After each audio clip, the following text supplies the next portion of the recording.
Lepo pozdravljeni na podcastu Odmev tedna na portalu domovina.je. Tudi tokrat bomo komentirali dogodke tedna. Naj vas seveda ob tem povabim tudi na časopisni del, to je revija Domovina, kjer prav tako objavljamo za vse tiste, ki nimate internetnega dostopa, vse te podcaste, pa seveda tudi drugo vsebino. Lepo vabljeni, da posežete tudi po reviji. No, zdaj z nami ta teden pa je psiholog. Zelo pomembno za vse te dogodke, najbrž potrebujemo samo še psihologa. Z nami je dr. Andrej Perko. Lepo pozdravljeni, dr. Perko. Lepo pozdravljeni. Torej, lejte, začnimo z zelo pomembnim dogodkom. Namreč ta teden je Evropski parlament s 357 glasovi za, pa 266 proti, pa 16 vzdržanimi, potrdil resolucijo o ohranjanju spomina na žrtve povojnega komunističnega obdobja v Sloveniji. To je velik dosežek. Tule imamo Barbara Rov, vidimo tukajle, torej ta slika je res vzela vsem besede, ker ves čas so govorili o nekih razrednih sovražnikih, pa sovražnikih naroda, pa ne vemo kakšni vojski, ampak tukaj so neke ženske, to niso bili moški. To se pravi, tale slika je kar zelo povedna in ta je tista, ki je bila med vsemi temi slikami zelo pretresljiva. Torej, gospa Romana Tomc, to je poslanka v Evropskem parlamentu, je dejala: "Danes občutim zadoščenje, glasovali smo o resnici in dostojanstvu, ne samo za žrtve komunizma v Sloveniji, ampak tudi širše. Nobena družina, noben narod ne bi smel čakati desetletja, da pokoplje svoje ljubljene." Ona je bila potem pobudnica te resolucije, ampak prvi podpisani na peticijo, ki je pač sprožila to resolucijo, pa je zgodovinar dr. Mitja Ferenc. Pa poglejmo, kako je odgovoril na vprašanje, zakaj so to naredili v Evropskem parlamentu. Dolga pot je bila. Slišimo sedaj, zakaj smo te teme nismo reševali doma in zakaj je bilo to potrebno pripeljati v Evropski parlament. Pa poglejte, 35 let imamo svojo državo. Pred 35 leti je bila tako imenovana spravna slovesnost v Kočevskem Rogu, čeprav se te besede spravna slovesnost nekako torej bila imenovana samo v vabilu sekretarja za informiranje, ampak gre za simbolni pokop domobrancev. In vse od takrat se ukvarjamo s temi temeljnimi civilizacijskimi in humanitarnimi zadevami, ki so v drugih državah bile po vojni urejene. Ni pa še sedaj 45 let, kot o teh zadevah nismo smeli niti govoriti, kaj šele urejati.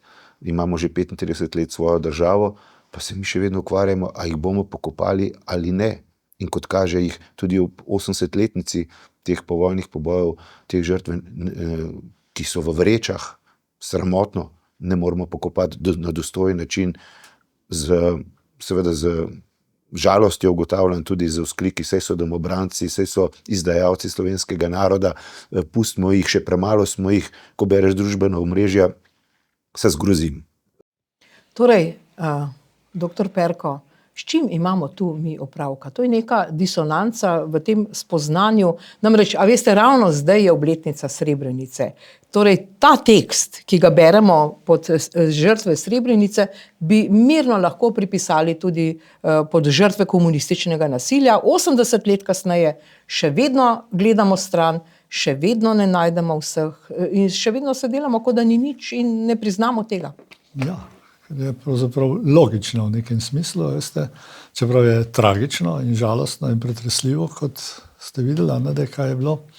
Vendar, kaj se pa je v naših teh, da smo se osamosvojili? Ja, krasno, in smo hrepeneli po tej osamosvojitvi kot Slovenci.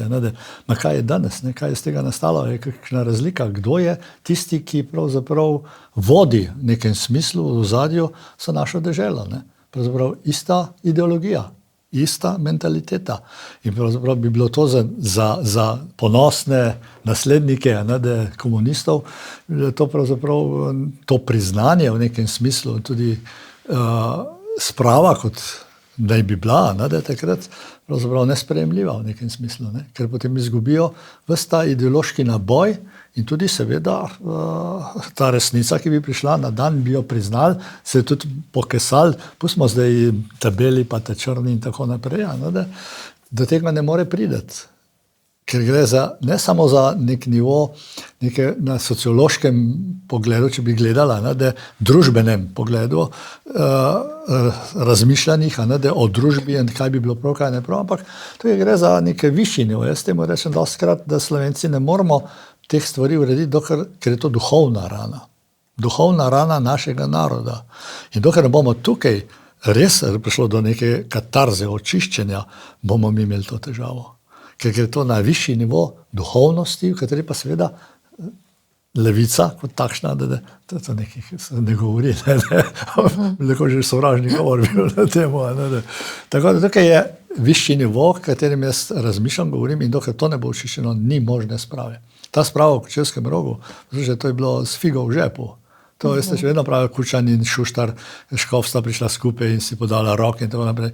Vendar, če imam jaz prave informacije, zdaj ne vem, kdo mi je že to povedal, da nekdo, ki je bil blizu, ko je Škof Šuštar umiral, je rekel, nič se ni spremenilo. Ljudje, se pravi komunisti, se niso spremenili. Svojega razmišljanja in tako naprej. Se pravi, globoko se je bil razočaran na vsem tem, kar se je dogajalo. Veste, so ga izigrali v nekem smislu, da je tudi ta sprava bila izigrana. Tako da jaz to na ta način vidim. O spravi ne moramo govoriti sploh. In še vedno pač te ljudje vodijo v nekem smislu državo in to imamo, ker imamo. Narod pa se veste, kako je. In tabeli izdajalci in tako naprej, pa se vprašanje, kdo je bil večji izdajalca. Torej, vprašanje je, ki se tu poraja, tudi ob tej Srebrenici, so očitne usporednice. Seveda, tudi mi imamo genocid nad svojim narodom, glede na pa zdaj Palestina in tako naprej. Ampak o svojem genocidu nič. Ja, ne, to ni bil genocid, ne. Tako kot Srbi, se pravi, bosanski Srbi in Srbi zanikajo genocid v to, ampak samo kot zločin. Priznajo, ne pa genocid. In tudi mi ne bomo priznali, da je to pravzaprav takrat genocid, pa ne samo, da so pobili toliko in toliko 12,000 ali koliko se ne vem, Slovencev. 15,000 ba je. Pa tudi drugih, predstavnikov narodov v jugi, ki so bežala. Ampak koliko se jih je selilo? To je tudi v nekem smislu, ne genocid v smislu umorov, pobojev, ampak genocid naroda, ki je ušel, pravzaprav, da je preživel. Ja. Dejansko je šlo za neko čistko, da je lahko, pa vse to so dokumenti in tako naprej. In ta leva stran, se pravi, dejansko gre tukaj za restauracijo komunizma, zopet nazaj, ne samo socializma, kot vidimo, da ne bo nikoli to priznala. Se govorimo, laž je tista, tudi zdaj vidimo, kaj se dogaja. Nesmrtna duša. Nesmrtna duša komunizma in to se zdaj čez velika vrata vrača nazaj v našo družbo. Hvala Bogu, jaz pravim, da smo v Evropi. Samo vprašanje, koliko časa še, če bo tako šlo, glede na to, da zdaj imamo te države z referendumi o NATO in tako naprej. Mi smo malo samomorilski narod. Ne samo v tem, da se pobijamo, ampak kot narod, v nekem smislu samodestruktivni. Ampak je vprašanje tudi, ali smo dovolj številčni, da bi se to samo prečistilo. Ker jaz imam občutek, da večmilijonski narodi, ne samo 2 milijončka, ne majčkana, bi enostavno po naravni poti se to na nek način prečisti. Tukaj imamo to komunistično rakasto bulo, ki enostavno ne umre. Tako, nimamo kritične mase. Ja, nimamo kritične mase. To je ta problem tega mehkega naroda, da pri nas. Poleg tega, da smo vse intelektualce v nekem smislu, meščanski razred, ali končal v Rogu, ali se je odselil, ko smo prej govorili. In dejansko to, naprimer, pri Hrvatih se to ni zgodilo. In je njihova intelektualna srednja na veliko višjem nivoju kot pri nas. Že fakultete, če hočete in tako naprej, na višjem nivoju delujejo, ampak to seveda naši ne bodo nikoli priznali. In dejansko je to umanjka. Ta del, veste, pobit del, izseljen del in tako naprej, in je ostalo, kar je ostalo, seveda v tem bolševističnem duhu. In še danes ta duh blodi po slovenskem prostoru, kot vidimo, kaj se dogaja. In blodijo tudi nepokopane duše. Točno to. In živijo z nami. Tako kot v Auschwitzu in Dachovu te duše še vedno prebivajo in tako naprej. To so pričevanja ljudi, tudi, ki so tam in začutijo to, tudi pri nas. Ne najdejo miru. Ne najdejo miru in živijo med nami in zato pravim, da je to duhovna rana in jo je treba očistiti, če hočemo res spraviti slovenski narod, tako se spodobi. Ali smo zreli za psihiatra? To, kar se dogaja, je psihiatrična zadeva. Na pol nora ali pa sploh zelo nora. In ne gre. Tako da včasih se človek res razmišlja, ko gleda na naše politike, od vodstva naprej, ali je to res še normalno, nenormalno. Ali je to še pravzaprav res samo igra, a ne da se pravi boja za oblast in tako naprej. Pa za denar pravzaprav, za vse te penzije borčevske. Ne? Tako in denar in tako naprej. Ali je to že res pravzaprav šlo čez mejo normalnosti in že meji na norost, oziroma je norost. Tako da človek se res vpraša. Ne? Ampak tukaj je širši problem. Veste? Negativna selekcija je pripeljala do tega, da so prišli na položaje ljudje, ker ne bi nikoli smeli tam biti. Se pravi, raja, temu reče, Gase je govoril v svoji knjigi Upor množic že približno pred 100 leti, ali da je napisal 1930, se mi zdi, 100 let bo tega, ki je krasno razložil pravzaprav ta fenomena, da kdo je elita in kdo je masa. In elita je tista, ki je usposobljena voditi narod tudi, ker ima dispozicije za to, ker se je izobraževala, ker je ogromno napora vložila v to svojo osebno rast, intelekt, če hočete, in tako naprej. In osebnostne lastnosti. In to so elitniki, ne tisti, ki imajo elitne položaje. In te ljudje, ki danes vladajo v Sloveniji, niso elitniki, imajo elitne položaje, spravim. Pa daleč od tega. In jih je naplavila v nekem smislu ulica. In to je pa masa. Masa je pa večina naroda, zlasti v mehnem narodu, potem tak, ker ni kritične mase, Ta masa pa želi ravno te položaje, ki jih pripadajo eliti, samo da skuša priti do njih z komolci, z prevarami, z drugimi grdobijami, če hočete reči. In dejansko prije na tega. In poleg tega še govorimo o psihološko, če gledamo, ne govorimo več o nevrozah, ampak govorimo o motnjah osebnosti zadnjih 40 let. In dejansko se oblikujejo ljudje, ne več, obdobje nevroz je že skoraj, bi lahko rekli, da bi skoraj minilo in klinična slika se menja. In je vedno več motenj osebnosti, kot temu zdaj rečemo. Včasih smo rekli psihopati, da se te ne sme reči, ker to pač je označi. Pacienti. Večina je zunaj, da piše to v norišnici. Tako in je. Problem, da te ljudje, veste, niso čisto razumni. So na meji med psihozo in nevrozo, pravijo klinični psihologi oziroma psihiatri. In včasih so bližje norosti, včasih nevrozi. Ampak gibajo se tukaj nekje. Ampak kaj je problem s temi ljudmi? Da niso sposobni pogledati vase. In ne morejo iz sebe izhajati in pri sebi spreminjati nekih stvari. Nimajo kapacitete za uvid, temu rečemo. In takšen človek, veste, dela samo po principu interesa, moči, če hočete, in da naš svet, zahodni svet, takšen kot je, da vrednotnost je popolnoma predrugačil. Se pravi, samo še moč, denar, uspeh, to je tisto, kar velja. In takšna klima celotnega zahodnega sveta, ne samo Slovenije, za Slovenijo je še to hujše, ker, kot smo rekli, imamo kritične mase, ker ne se malo, takšna seveda prevladuje zdaj v teh. To je ampak celotna družbena klima. Del te kritične mase je pa seveda evropska kritična masa, ki pa je prispevala. Zdaj poglejmo v Evropskem parlamentu, kakšna je bila razprava švedskega poslanca ljudske stranke Tomasa Tobeja.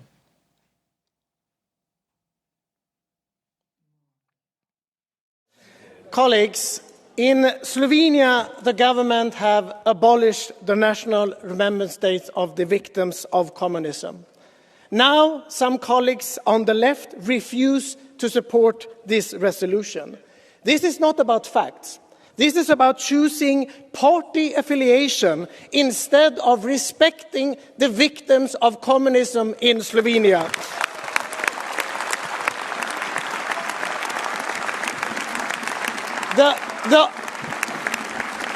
The horrible mass graves are real. And this is not only disrespectful for the victims, I would say that it is dangerous. And I would also like actually to turn to my dear colleagues in Renew. Please take a hard look on Slovenia, where your Prime Minister now is even considering taking Slovenia out of NATO. To put your focus on that instead of helping him sweep history under the carpet. President, the EPP will reject the postponement and we will ask for a roll call vote. No, zanimivo, ne? In oni so zahtevali glasovanje, tako da smo videli, ne, recimo, zdaj, kdo je bil iz Slovenije proti temu, ne? Je bil gospod Prebilič, ki je znan tudi potem, da v Evropskem parlamentu, čeprav je tam komaj nekaj časa, govori srbsko, slovensko sploh še ni spregovoril, pa angleško, ne? Potem Joveva, ki mende, da, ne vem, je Makedonka, sploh, almansko slovensko, ja, nekako smo imeli več zgodb v tej, tako da, ne nazadnje, Joveva je tako mlada, da v bistvu o komunizmu pa socializmu ne ve nič. Ne. Potem je gospod Šarec, te so bili proti, pa Matjaž Nemec, ne, zaradi te svoje politične pripadnosti. Ampak to, kar je bolj zanimivo, ne, na začetku, takoj po sprejetju, sta Šarec in Jovova dejala, da je to pravzaprav delo nekih posameznikov, ne pa komunistične partije, ne. To je pa zdaj zanimivo. Ona dva sta rekla, da ne moramo to zdaj posplošiti na vse, da te odgovornosti ne gre posploševati na vse pripadnike protifašistične in protinacistične koalicije, da so to zagrešili posamezniki. To se pravi 15.000, 30.000, kako? Pa se to je aparat, se to je bila logistična naloga, kako transportirati vse te ljudi, kar govorijo tudi za nemška koncentracijska taborišča, a ne, če ne bi Eichmann vse z vlakom prepeljal, jih ne bi niti tja dobili, ne. Ja. Lete, to so neumnosti, ne? To gre za ideologijo, ne? To gre za ideologijo in dokler mi kot država ne bomo priznali komunizma kot zločinske ideologije, zločinskega časa našega, ne? Ja. Ker komunizem je zdaj pri nas izvzet v Evropi. Ja. Ker nismo bili sposobni priznati, seveda, ker sami sebi v skledo ne moramo plunti, v nekem smislu, glede na to, kdo vlada, kako vlada in tako naprej. Tako da je to popolnoma logično, da so proti, ker morajo biti proti. Kaj intimno mislijo je druga zadeva, ne vem, ne. Lahko samo predvidevam, ampak se pravi, to se sami sebi ne morejo štrika v krokorja tudi, in morajo tuliti za volkovi, tako kot od njih pričakujejo. Od njih se pričakuje. Če bi, na primer, bili proti, verjetno ne bi dolgo bili na tem podiju, veste, političnem. Bi hitro zradirali. Ampak v Evropi, Evropska ljudska stranka je pa vendarle zdaj prevagala to odločitev. Hvala Bogu, hvala Bogu, da je Evropa kljub temu, da malo drugače diha kot mi. Kljub vsemu, da je tudi Evropa bolna, zelo, ampak kljub temu je ta kritična masa kljub temu obstaja. In hvala Bogu, da se je to zgodilo. Ampak da smo mogli mi to izvoziti v Evropo in tam, da smo morali dobiti, da je Slovenija morala, pravzaprav, da nas Evropa mora upozoriti na te stvari, to jasno kaže, kje smo mi, da je ta rana, globoka rana, tako močna, da pravzaprav neke sprave, o kateri smo v začetku govorili, pravzaprav resnično ne more biti, ker ni pogojev za to. To me bolj žalosti v nekem smislu. Pa seveda so bile žrtve na eni in drugi strani, vendar vsak, se pravi, mora pri sebi te stvari priti do tega, človek rekel, kesanja v nekem smislu, priznanja. In tudi pokesati se teh stvari. Potem je to pristno. Ne pa s figo v žepu, tako se pri nas dogaja. In seveda komunizem ni bil zločinski za nas. Vemo pa, da je nešteto več žrtev kot fašizem in komunizem. In zdaj seveda, če se ne strinjaš z njihovimi agendami, z njihovimi razmišljanji, si fašist.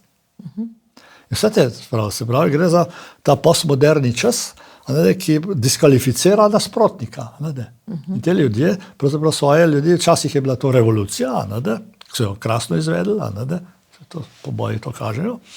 Ta revolucija je pač morila, zdaj pa pravzaprav iste metode uporablja samo ne z oboji, ampak za diskvalifikacijo, z smešenjem, ne vem še čim, zanikanjem, če hočete in tako naprej. Iste metode, ker dejansko ostane isti ozadje. Borba proti družini, kar se dogaja, ker družina, če oče usposobljen, če je oče, pravzaprav ima svojo vlogo in mati kot biološko različna spola, potem imajo otroci možnost se razviti avtonomne osebe. Če tega ni pogojev za nek normalen razvoj otrok v zdravo osebnost, da svojo identiteto oblikuje tako, kot se spodobi. Družina je na udaru, potem je lastnina na udaru, kot vidimo, vse, kar je v zvezi z privatno inicijativo, zdaj se borijo proti, to smo že videli, in borba proti religiji. To so 3 točke komunizma, ki so se borili, in zdaj se v preobleki ravno tako dogaja. Popolnoma ista zgodba. Samo da ni revolucije, se pravi družbeno-ekonomske, ampak kulturno-moralna revolucija se dogaja. No, ampak najbolj perverzno je pa to, da zdaj pravijo, da so to posamezniki, ne? Ampak čakajte, v Ljubljani imajo ti posamezniki spomenike, to je Kidrič, to je Kardelj, to je cela grobnica herojev zraven parlamenta, cela ta aleja, pa saj so tam pa konec koncev Ribičič, ne, pa kdo kakšnega posameznika sploh vprašal po odgovornosti, kje so se zdaj znašli s posamezniki? Glejte, so se neumnosti, kar govorijo. Se to pravi, na njihov manipulacijo ali pa na en problematičen intelekt, jaz pravim temu. Se pravi, ali osebnostno problematični ljudje, da lahko kitajskega sploh, veste, skomponirajo. Se pravi, tukaj gre res za ideologijo, po mojem, veste, ker morajo tako govoriti. Ker to je, ali res samo iz njih izhaja, z nekega prepričanja posluša, potem je nekaj hudo narobe. Kot je Možina, sem danes bral njegov citat iz tema v domovini ali kje, da pravzaprav človek, ki pravzaprav ne enači fašizma, nacizma in tudi komunizma, mora biti ali velik nevednež ali pa bedak. Pa zelo pokvarjen. Ali pokvarjen, ja, se pravi. Tukaj gre za moralno zadevo, se pravi, moralno in etično, pravzaprav smo mi nekje zavozili kot slovenski narod. Ne govorimo vsem, ampak ta del, ki to forsira, ta levi del, levi, kaj zdaj levo, desno, ne vem, ampak ponosni nasledniki. Ponosni nasledniki, ki imajo veliko moč, se vidite, kaj levica počene v parlamentu, ki je katastrofalno, da brez te ljudje, potem kam bo Slovenijo spravili, na kant, da se oživ v nekem smislu, ampak da to je ideologija še hujša, kot je bila po vojni, ko smo mi otroci, ko smo leta 53 rojen, naprimer, da smo pravzaprav živeli v tem obdobju, ki je bilo zelo trdo in ko je bilo res prepoved vodi nam, moja mama bi službo izgubila, ki je bila učiteljica, če ne bi imela 4 otroke. Ja, pa nihče ni smel nič reči. Tako in tako naprej. Vse se je še petalo. Kot otroci tega nismo doživljali, ker ta otroški svet je drugačen. Ampak zamislite si te starejše ljudi, ki so morali živeti v tej tiraniji. In zdaj to pravzaprav je zdaj idealno. In nazaj Jugoslavijo, jugonostalgija, ki se dogaja. Vse te ljudje, te mladi, ki tega niso doživeli. Sploh ne vedo, o čemu govorijo.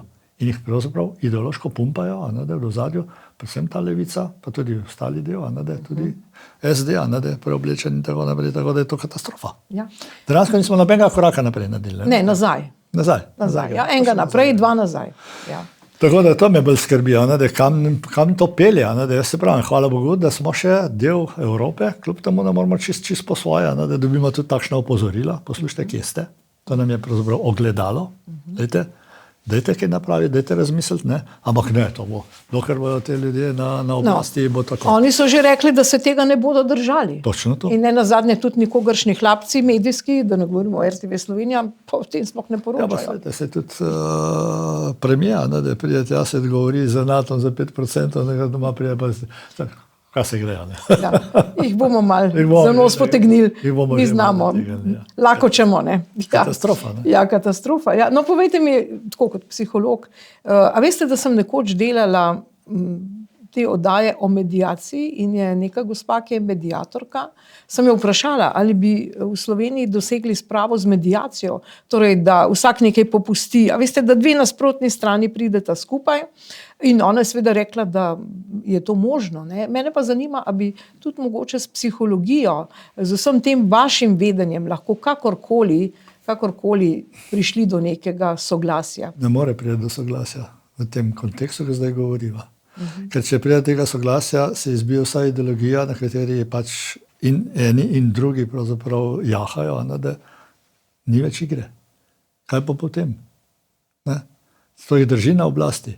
Ideologija jih drži na oblasti. Ne skrb za narod, da bodo napravili nekaj in tako naprej. Samo ideologija je tista. In kurijo na eni in drugi strani v nekem smislu. Če ne rečemo, da tudi desna stran ima svoje težave v nekem smislu, ampak tukaj pa seveda, če jim to vzameš iz rok, kaj pa potem?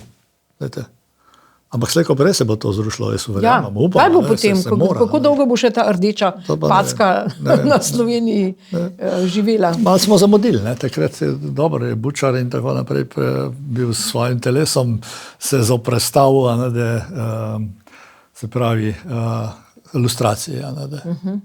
da je bilo treba izvesti. Vsi ti Čehi in tako naprej so to napravili, vidite, kje so. Ne? In kako jim gre, kako razmišlja kot Konec koncev tudi Hrvati. Ja. Ko gre njihova pot, mi pa ne, mi smo pa ostali, da je bila velika prevara slovenskega naroda. Ja. Velika prevara in so bili dovolj pametni, da je od Kučana naprej so bili toliko modri, da so vedeli, kaj jih čaka in so se infiltrirali v te zadeve. Resnično pa niso mislili nikoli, ker se zdaj kaže, da ni bila to res intimna opcija, zdaj v jugo. No, lejte, zdaj tale teden smo videli med podcasti, med posnetki tudi nekaj, kar se je sicer zgodilo že sredi junija. To je bila pa zelo zanimiva razprava med doktorjem Jožetom Možino, zgodovinarjem, in pa gospodom Pirjevcem, tudi doktorjem, ki pa je bolj na partizanski strani. Pa poglejmo najprej, kako so se opredelili glede sprave, kaj je bilo rečeno. In seveda tudi nujna je kritična distanca nas zgodovinarjev do obravnavane tematike. Mi se ne moramo čustveno opredeljevati do teh problemov. Moramo biti, če se le da, maksimalno na kritični distanci. Sploh pa s tem bom tudi zaključil, pokop tistih iz prikritih morišč. Vete, mi ne moramo imeti, sam sem član vladne komisije za prikrita grobišča. Imamo trenutno tako oblast, ki preprečuje pokop na Žalah, kjer bi bilo dostojno mesto, ki ga je tudi komisija za prikrita morišča izbrala, ker ima to ingerenco. In enostavno imamo oblast, ki to preprečuje in so ti posmrtni ostanki več kot 3400 ljudi še zmeraj v nekih plastičnih vrečah. Prav tako Romi, ki sem jih omenil prej iz Iške, so še vedno, že 8 leto nepokopani zaradi necivilizirane in primitivne oblasti, ki to preprečuje. Tukaj je začetek sprave. Kaj si Maraton? Ali si pokopan v eni piramidi, ali si pokopan v eni jami, je glih tista. To je moje mnenje. Ja, se ljudi se pokoplje zaradi živih, ne? Je popolnoma vse eno. Kvečemo za tvoje sorodnike, kakokoli, lahko tudi zastopam, da je treba imeti eno odločeno pieteto do tega vprašanja. Dejstvo, da niso še pokopani, kaže prav, kako je pravzaprav cela operacija bila usmerjena v iskanje razkola. Ker če ne, bi bili že zdavnej nekam spravljeni. Ne, po mojem, je samo vprašanje politične vodje. Očitno, da če te kosti nekje ne znajo spraviti, jih pustijo še noter v tistih mrežastih škatlah ali kaj, kar je resnično grozljivo, je ena sramota in kaže v bistvu, da naš narod vendar civilizacijsko ni na tako visoki naravni, ko se mi predstavljamo. To je res. Lejte, jaz sem večkrat poslušala, nisem vedela, ali prav slišam. Čisto vseeno je, ali si pokopan v piramidi, to je pač neka grobnica, ali pa v jami. Jaz nisem mogla verjeti, da prav slišim. Človek ne more verjeti, nekaj tazga sliši. Ja. In od človeka, ki naj bi predstavljal pravzaprav ne sam stroko, ampak tudi... No, lejte, nima človek komentarjev. To je to. Zato niso pokopani, ne? Zato so v vrečah. To je problem, ja. Ja, zato ne morejo imeti neke grobnice. Osnovnih civilizacijskih norm se nismo sposobni držati, ne? Ker dejansko živimo v kulturi smrti, kot temu rečemo, ne v kulturi življenja, kot Fromm je že pisal v leti Človekovo srce, knjigo je samo majhno napisal. In imamo ljudi, ki so usmerjeni v življenje, biofilijo, in pa nekrofilijo. In mi smo nekrofilna družba. In že tudi vse ostalo zdaj kaže, se pravi, zdaj bodo sprejeli zakon o eutanaziji in tako naprej, da smo dejansko usmerjeni v smrt. In seveda družba, ki je usmerjena v smrt, ne more prosperirati. Pa logično, da ne more, če niti življenjske energije tega, pravzaprav, vse to, kar smo že v začetku rekli, to gre za vprašanje morale, etike in tako naprej, neke človečnosti, ki ima v sebi nosi to življenjsko energijo, moč in tako naprej, mi pravzaprav padamo na vseh teh področjih. Ampak tragika za Slovence je, ker nas je malo. Oni sami sebe pokopavajo pravzaprav z vojaškimi častmi, se ne vržejo v jame, ne? Čeprav brez verskega nekega obreda praktično je to isto, kot da bi jih na nek način pospravili, kot je rekel, ne. Ja, jih pospravijo. Pospravili, ne. Če ljudje, ni treba, da si veren ali neveren, ne. Če greš na cerkven pogreb, ali civilen pogreb, samo brez duhovnika in tako naprej, začutiš bistveno razliko. Takrat, ko odhajamo, veste, na drugi strani, vprašanje, kaj se nam bo dogajalo. Vse teh zgodb je ogromno. To je najtrši komunisti, ko sam temu se ne govori, ko pričajo ljudje, ko so umirali od mačka naprej, je prihajalo do velikih sprememb takrat, ko odhajaš na drugi svet. Kaj se takrat dogaja? Res odhajamo nič ali ne. In dejansko, to, kar mi zdaj živimo, Slovenci, ali res to nič, ne? Naš način razmišljanja in videnja, ko sem rekel, res, tukaj gre za duhovno rano. Seveda tega naše družbe ni govora, da bomo o tem govorili. No, ampak vendarle veliko je mladih, ki tudi rečejo, dobro, to so stvari 80 let stare, nas ne zanimajo. Briga, ja. Tako, se so indoktrinirani. Dejansko so neprestano in šolski sistem in tako naprej. Kaj pa v šoli vedo, oziroma koliko je v šoli poudarka na temu, kar je najbolj svetega v našem narodu, to je bila osamosvojitev, nedvomno. Kaj temu se učijo? Učijo se o NOB še vedno, tudi mi se spomnim, pa dobro, to so bili časi 70. leta. Pa časi Jugoslavije, kjer so bile res neke bitke, ne? V Sloveniji sploh ni bilo nič, ne, praktično. In smo se učili, eno leto zgodovina bila samo NOB. Samo NOB, ja. Te hajke smo mogli poznati, kako se je dogajalo, so na maturi in tako naprej. Zdaj pa poslušajte, čas, samo gre za to, da zanikanje, saj Možina je napisal to knjigo, slovenski razkol, kot da je ni te knjige. Noben ne zanika resnice in vsega dejstev, ki so tukaj napisani, ampak gre za revizijo zgodovine in ponarejanje zgodovine in tako naprej. Pa logično, da je treba z novimi spoznanji seveda tudi zgodovino spremeniti, ker zgodovino piše ponavadi zmagovalca. In še vedno imamo tega zmagovalca pri nas, se pravi partijo, komuniste in še oni še vedno diktirajo, kaj se bo učilo in tudi šolstvo in tako naprej. Celotna družba je prežeta za to ideologijo. In tukaj seveda imamo, kar imamo potem. Pa logično, da mora biti drugače. No in imamo tudi Milana Kučana. Zdaj v tem tednu je bil objavljen en intervju z gospodom Janšo, ki je takole povedal, kako je v bistvu Kučan s figo v žepu na nek način prisostvoval tej osamosvojitvi. Poglejmo. Ob zadnjem obisku takratnega predsednika Zveznega izvršnega sveta Markovića v Ljubljani, takrat nas je Marković, vsaj ko je bilo uradno rečeno, prišel prepričevati slovensko vlado, naj se ne osamosvoji. Dejansko je pa prišel nagovarjati takratno slovensko opozicijo, naj vlado vrže. Mi o tem pojma nismo imeli, nismo vedeli, da se je sestal z njimi, smo ga pa Vili Podrožnik čakali 2 uri in je prišel z 2-urno zamudo, nismo vedeli, kje je bil, toliko, rekel, obveščevalnih službah, naslednici Udbe, ki je najbolj to vedela, pa pač... Pa je drug bo poročala. Ki je druge poročala, kljub Brejcu na čelu. Skratka, šele potem, ko je Marković izdal knjigo, išla je knjiga njegovih spominov, deloma je celo Mariborski večer objavljal v podliskih, nekaj odlomkov iz te knjige in v tej knjigi smo zvedeli, kje je bil.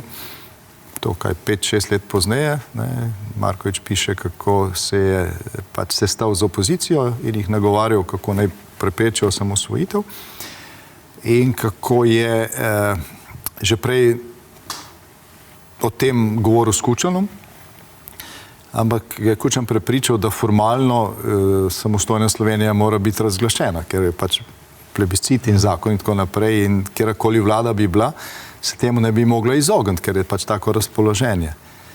Drugo pa je, kaj se je pol zgodilo. To mu je rekel Kučan in to mu je rekla tudi opozicija. Se pravi, mislim, da Žakelj ni šel kot predstavnik socialistov, so pa bili tam Školč, Potrč, Ribičič, pač vsi tisti, ki so to proti osamosvojitveno stroje v parlamentu vodili. In Oni so mu rekli, ni pametno voč vlade preden razglasijo, ker pol bi mi morali to narediti in mi prevzeli odgovornost. Ne, oni to razglasijo, ne, potem pa ta vlada ne bo zdržala, ne, ker pač procesi bodo tekli v dve smeri. Ena smer bo osamosvojitev, ampak tukaj Slovenija noben priznal. Pa meje boste zaprli pa tako naprej in se bo stvar sfišla, ne, hkrati pa smo mi skozi puščali odprto tudi drugi pot, ponoven dogovor suverenih republik o novi Jugoslaviji. In če poslušate govor Milana Kučana 25.6.91, takrat, ko je bila sprejeta temeljna ustavna listina, takrat, ko je Slovenija formalno razglasila sprejela akte o samostojnosti, razglasili smo naslednji dan, ampak veljali so že dan prej. Kučan je o tem govoril, tistem govoru, ki ni bil nikoli kasneje predvajan. Najboljš, da ga pogledamo. Najboljš, da ga pogledamo. Upam, da so zdaj končno jasne tudi tistim, ki so o plebiscitu in po njem vse do nedavnega Slovence zapeljevali z oznanili o hitrem mednarodnem priznavanju. Upam zaradi tega, da bi namesto lažnega upanja spet vsi skupaj dali prednost tistemu trdnemu delu, ki nas je pred časom, še davno pred padcem Berlinskega zidu, naredilo veliko bolj evropske. Ostaja Republika Slovenija tudi vnaprej odprta za poskuse preverjanja možnosti za oblikovanje morebitne nove skupnosti dosedanjih republik Socialistične federativne republike Jugoslavije, ki pa mora biti bistveno drugačno od sedanje, ker je to lahko le skupnost suverenih držav. No in zdaj smo tu, kjer smo, ne? Toliko 34 let kasneje. Nekaj ti dejansko tudi Ante Markovič, o njem je bilo govora tudi kasneje, ko je prišel 12. avgusta tistega leta v Ljubljano, vem, ker sem kot novinarka poročala, so govorili že o neki asimetrični federaciji. Sej nihče ni vedel, kaj točno bo, pa o sanitarnem kordonu, ker se je že začela ta vojna, ampak dejansko je to res, ne. Ampak glejte, nikogaršnji hlapci nič objavili. Ja, nič problematizirali vsega tega. To se pravi pod preprogo pomede takšne stvari. Ja. Ampak je zelo jasno. Se v končni fazi, se tudi zdaj se vidi, da ta nostalgija, jugonostalgija, kako pravzaprav jo umetno postavljamo v Sloveniji in zopet kot v nekem smislu res, da bi nazaj v srpski objem rinili. Pa tudi ruski v nekem smislu, čeprav se uradno obsoja to, kar se dogaja, obenem pa boh je, kaj se vse dogaja v zadju, ker mi dva ne veva. Ampak očitno tukaj nekaj ne gre. Ampak to je problem, da naše družbe, ki tone v totalitarizem, v nekem smislu, če že nismo na pol tem noter. In so vsi pogoji za to, da tudi postanemo totalitarna družba. Prej so govorili o tem Gaseju in pa problem množic in tako naprej in elite. Tukaj pa je ena zanimiva knjiga, ki jo je Desmet napisal, Matijas Desmet, ne vem, kako se izgovori, Psihologija totalitarizma. Predlanskem ali lansko leto je bila prevedena. In to je silno zanimivo, in to se je tudi, natančno to se je dogajalo tudi v naši družbi v času kolesarjenja in tako naprej. Ko se je rušila ta Janševa vlada in COVID, ko je bil in tako naprej, kako se je to izkoristilo za to, kako je bilo to teren pripravljen, načrtno, to ni nekaj, kar se je zgodilo, veste, samoiniciativno in tako naprej. To je bilo dejansko vse dirigirano. Gre pa za to, da so bili pogoji za to vzpostavljeni. In tudi zdaj se pogoji vzpostavljajo za to, da pravzaprav mi iščemo nazaj poti, ki smo že preživeli in smo, mislim, z neko krizo, ne? Ja, in gre za to, da dejansko zdaj govorimo v današnjem času o problemu osamljenosti, epidemije osamljenosti. Ljudje so odtujeni, veste, sami od sebe in celotna družba je pravzaprav odtujena sama od sebe. To je, kljub vsemu, da imamo vse te naprave in telefone in tako naprej, Facebooke in tako naprej, je človek vedno bolj individualiziran sam sebi. In dejansko to je epidemija nastala in so v epidemiji osamljenosti govorijo predvsem Angleži zadnje čase. No, to je pa pravzaprav pogoj, da če je ta človek tako v takšnem razpoloženju, tako živi, izgubi smisel življenja. Kaj je sploh smiselno živeti? Zakaj pa? Kakšen smisel ima življenje? Se začne spraševati. In to ga seveda pripelje v to, da pravzaprav v govorimo o obdobju anksioznosti in pa depresije. Sam problem te anksioznosti je v tem, da ta anksioznost, ta razdrobljenost človeka pravzaprav nima predmeta strahu, nič ima nekaj nasloniti. Človek se boji psa, ko ga zagleda, pač ve, tukaj je razlog. Ta anksioznost je pa razpršena, nima se nekaj zagrabiti in nima predmeta. To je to. In seveda, takšni ljudje počasi postanejo agresivni, se pravi nezadovoljni in tako naprej. In temu človeku, takšni masi tudi, ki je to širše, najdi samo predmet njegove nezadovoljstva. In ga lahko peleš kamor češ. To se je zgodilo. To je vse vodeno v zadju, nezadovoljstvo, ki ga je podtaknilo celotna. Pogoji so za to nastavljeni, celotne družbeni, in to se da izkoristiti za to, da pravzaprav si jih pelješ to maso, kamor hočeš. Samo najdi predmet, točko nezadovoljstva. In sam, da ni Janša. In tako naprej. To se dogaja. Točno to je pravzaprav šolski primer, kako se ta totalitarna družba vzpostavlja. Na ta način. In maso lahko peleš, kamor hočeš. Ampak glejte, recimo ob osamosvojitvi, so te zdaj že znane besede Milana Kučana, nocoj so dovoljene sanje, jutri je nov dan. Zdaj to nekdo razlaga, nekateri tudi tako, da je on tukaj v bistvu iskal nek alibi, tudi če bi mogoče ne uspela osamosvojitev, pa bi potem rekel Jugoslovanom, tem nekim novi združbi, saj sem jih opozarjal, Možno. Kako da ljudje tega niso spregledali? Kako da niso prav... Kučan je bister človek, očitno, da je natančno je tako dvoumno. Njegova sporočila so vedno bila dvoumna in so dvoumna v nekem smislu, da lahko rečeš to ali ono, da ne moreš priti za besedo v končni fazi. Tudi tole, Upam in tako naprej. To se je izkazalo, da gre za pravzaprav, da to njegova... Pravda ni intimna opcija in je tudi to izrazil na ta način, še vedno ni očitno, da samostojna Slovenija. Bog pomagaj, seveda, če bi bila res tako, da se bi v pravo smer razvijala, o Kučanu danes ne bi govorili tukaj. Ampak, glejte, kot psiholog, kako v bistvu živi en človek, ki je prisiljen živeti v nečem, kar ni njegova intimna opcija, pa se ves čas na nek način mora prilagajati, lagati, govoriti nekaj drugega, se pripričevati o nečem drugem. Kako živi tak človek? Ne vem, to ne ga vprašati.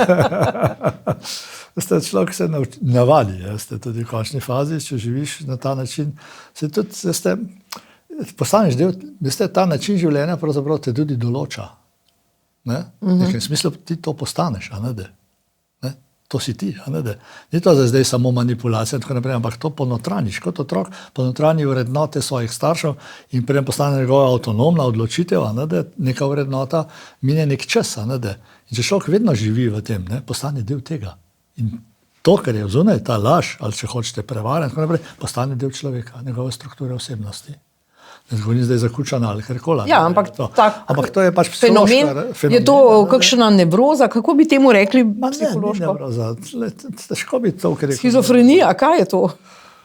Nisem psihiater, da je to neka takšna motnja, ampak gre to za pravzaprav značaj človeka v nekem smislu. Značaj človeka, ki ali je globoko v sebi, kako to vest, ker dejansko vest je tista moralni čut pravzaprav in pa vest je še nekaj drugega kot moralni čut, nas opozarja, kaj prav ni prav.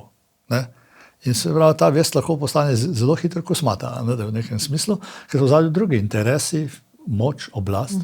Oblast, pokaže se, pregovor pravi, da je človeku oblast v roke in ga boš spoznal, kakšen je, kdo to je. In ta oblast ima silno moč očitno nad ljudmi. In tudi potem izginejo vse te moralne, etične zaveze, ki jih imamo, nosimo v sebi, ker nas tudi vest opozarja.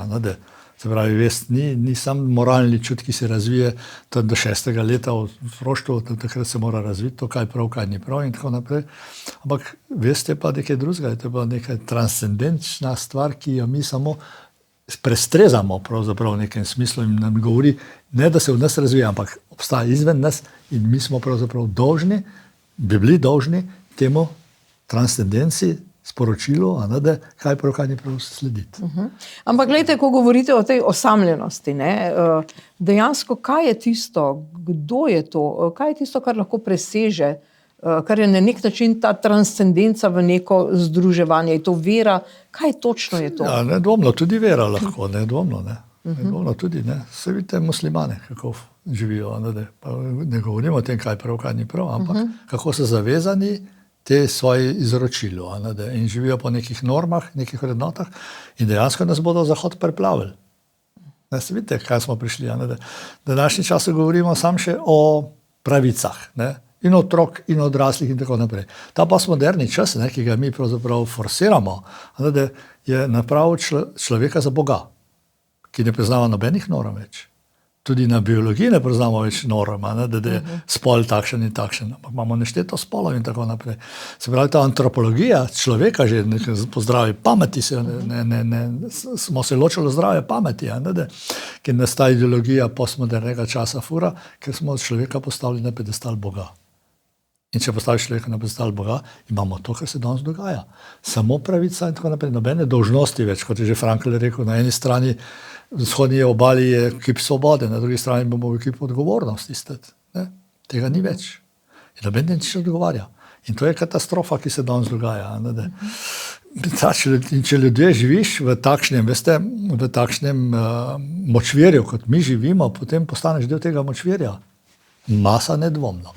Ta določena elita, pa seveda ne more na to pristajati. Samo to je ozek sloj elite, veste.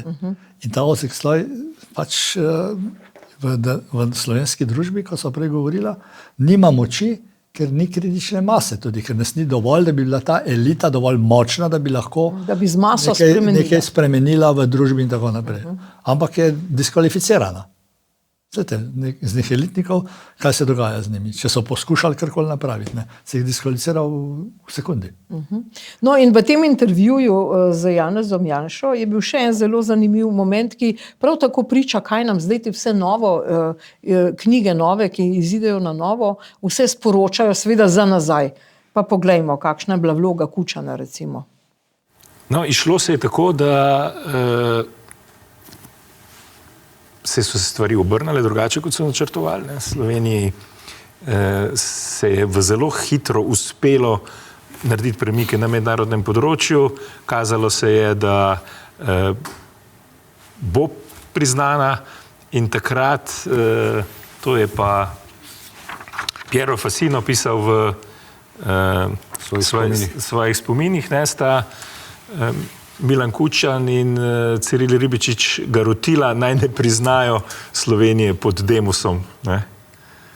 Ja, zdaj to je bil en tak dodaten šok tam nekje leta 2003-2004, ko je knjiga Piera Fassina išla. Piero Fassino je bil pač znan italijanski politik, župan, minister, podpredsednik vlade, ne vem, kaj je še vse bil, ampak predsednik socialistov. Junija leta 1991 pa je bil generalni sekretar socialistične internacionale, se pravi te leve internacionale evropske, in on je obiskal Slovenijo, ne da bi našo vlado vedlo za to.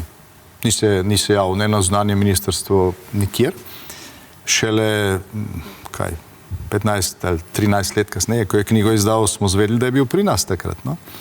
No, ampak on v tej knjigi piše, da je obiskal Slovenijo na začetku vojne, mislim, da je bil to 27. junij 1991, da se je sestal z Milanom Kučanom in Cirilom Ribičičem in da sta ga oba rotila, naj socialistična internacionala ne podari mednarodnega priznanja desnici v Sloveniji in na Hrvaškem. Si predstavljate, ne? Se pravi, v času, ko smo kot Sahara vode pričakovali, da nas bo kdo priznal, pa da nam bo pomagal, pa da nas bo podprl. Ključni človek v državi roti enega najvplivnejših evropskih politikov, naj se Slovenija ne prizna.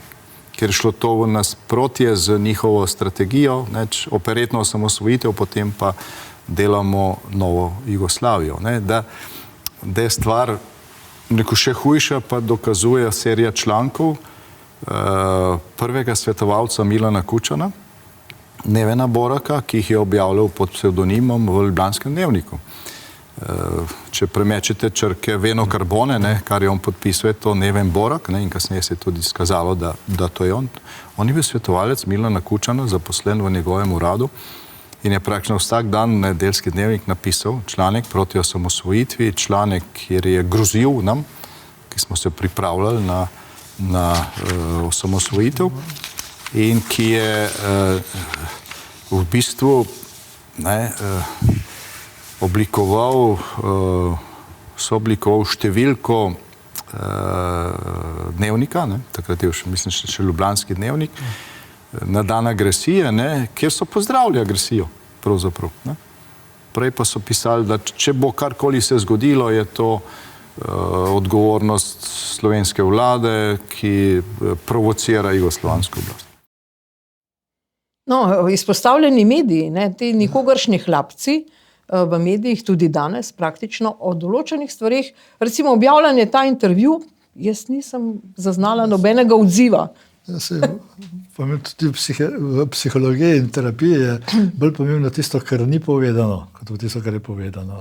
Kaj je to v ozadju. In tukaj seveda se stvari jih ni, preprosto jih ni, se jih ignorira. Odkot ta disonanca? Je to razlog materialni? Se bojimo? Ali rečemo, dobro, ne smemo, smo prestrašeni? Kaj je to? Ja, gledajte, kaj se sme in kaj se ne sme. Če bi to bilo javno, da bi bilo to, potem danes ne bi govorili o tem, kar govorimo, ne bi imeli to, kar imamo v Sloveniji, od levice in tako naprej, kar se dogaja. Tega ne bi bilo, če bi te stvari bile, ker kljub temu narod bi to ozavestil. Tako, če pa ni, ne ve, se pravi, se jih indoktrinira se. Ljudi, maso se indoktrinira. In takšne stvari, se vidite, se to je bilo jasno, pa tudi ne odreagiramo na to več. Ne odreagiramo več na to. Tudi na dejstva ne odreagiramo.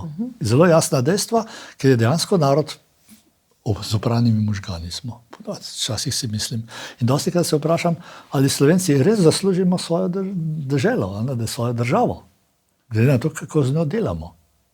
Ne govorim zdaj, kdo je kriv, manj kriv, ali te levi, ali te desni, ali partijci, ampak to, kar delamo, dejansko se zna zgoditi, če bomo tako naprej živeli, da nas resnično ne bo, nas bojo pohopsali. Vse, ko mi čakajo, eni, drugi, tretji, vse smo obkroženi z deželami, ki imajo apetite, nedvomno, da imajo, in če se bo neka klima v Evropi spremenila, kdaj, vprašanje, kako nas bodo razkosali. No, in seveda rezultat te kognitivne disonance je pravzaprav tudi tole obnašanje zdaj v zvezi z NATO-om, zdaj ta hip, ko se pogovarjava, midva še ne veva, ali bomo imeli en referendum, 2 referenduma, nobenega referenduma, pa to je, poslušajte, gospod Perko, to je otročje, ali ni, ali kako, kaj je to? Kot otroci se igrajo v peskovniku. Mene malo skrbi tole, kar se dogaja, ne samo mene, verjetno vse Slovence, kaj se dogaja, če to se res, rešitev, kot so ustavni pravniki včeraj povedali, Ribičič celo, pa Avbel, tako naprej na televiziji, včeraj, če ste gledali Odmeve, ali kaj že je bilo, na Odmevih se mi zdi, sta jasno povedala, da je možnost, da se to umakne, z nekim odlokom in tako naprej, je bilo to najbolj smiselno. Vprašanje, ali bo to? Dvomim, ker levica me da ustraja, da ne moramo, pa kaj za to, če ustraja. Tukaj zdaj da odgovornost premijeja, se pravi Goloba, da tukaj napravi nek red. Če je zakuhal, da je tudi odkuha te stvari. In dvomim pa, da bo to sposoben. Glede na njegov način obnašanja, razmišljanja, jaz ne verjamem, da se bo to zgodilo in da bo šlo te referendume. Ampak zdaj se ne vem, ali je sploh možno referendum o izstopu iz NATO, če je dvotretjinska posvetovalni referendum, tako naprej, koliko je to sploh smiselno, ali je sploh to možno speljati, kot pravi Janša, enkrat sem slišal, da mora biti dvotretjinska večina v parlamentu. Tako, pa da ne more biti posvetovalni, ampak tako, kot je bil za sprejem. Potem ni možnosti, ampak kljub temu, da se zopet deli narod. Del tega, ki trde levice, ki pravzaprav propagira in hoče iz NATO iti in tako naprej, tudi verjetno skočiti Rusom in Srbom v naročje, predpostavljam, da druge ozadja ni. In tukaj ne verjamem, da bo prišlo do umika tega. Gre tega, ker Golob, kakor funkcionira, kakor ga opazujemo, o vseh teh izmišljotinah, lažeh, ali on to sam verjame ali ne, jaz ne vem, ali je to še čisto normalno, ni normalno, je že na meji, pravzaprav, da ne živi v realnem svetu. Takšni ljudje, kažejo neko Ali je on narcis ali ne vem. Neko, kot sem že enkrat omenil, večjo neko psihološko diagnostiko upravi, da bi človek rekel, aha, to je pa narcisična struktura osebnosti. Ampak obnaša se pa, ja, da kaže nekaj v to smer. In takšen človek, veste, ne bo priznal svoje napake v narekovaju, ker nima tega v zavesti. In tudi sveta ni sposobnosti, da bi to potegnil nazaj, ker je užaljen, ker je prizadet, ker je pravzaprav ta grandioznost, veličina je tako močna, da tega koraka ni sposoben napraviti. In bo vztrajal na temu, ker je zakuhal, v nekem smislu. In to me bolj skrbi, da bojo kljub temu išli izvesti te zadeve, ne vem, kakšna godla bo potem ratala, ampak kaj to pomeni zopet za naš narod, ki je že tako razcepljen?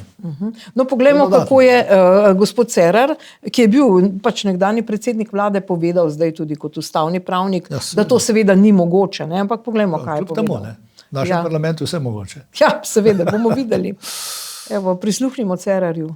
O izstopu iz NATO lahko volivci odločajo samo na tako imenovanem referendumu o mednarodnih povezavah. To je poseben referendum, ki je pravno zavezujoč, torej ni samo posvetovalni. Jaz mislim, da nihče ne verjame, da je dvotretjinska večina v državnem zboru za izstop iz NATO mogoča.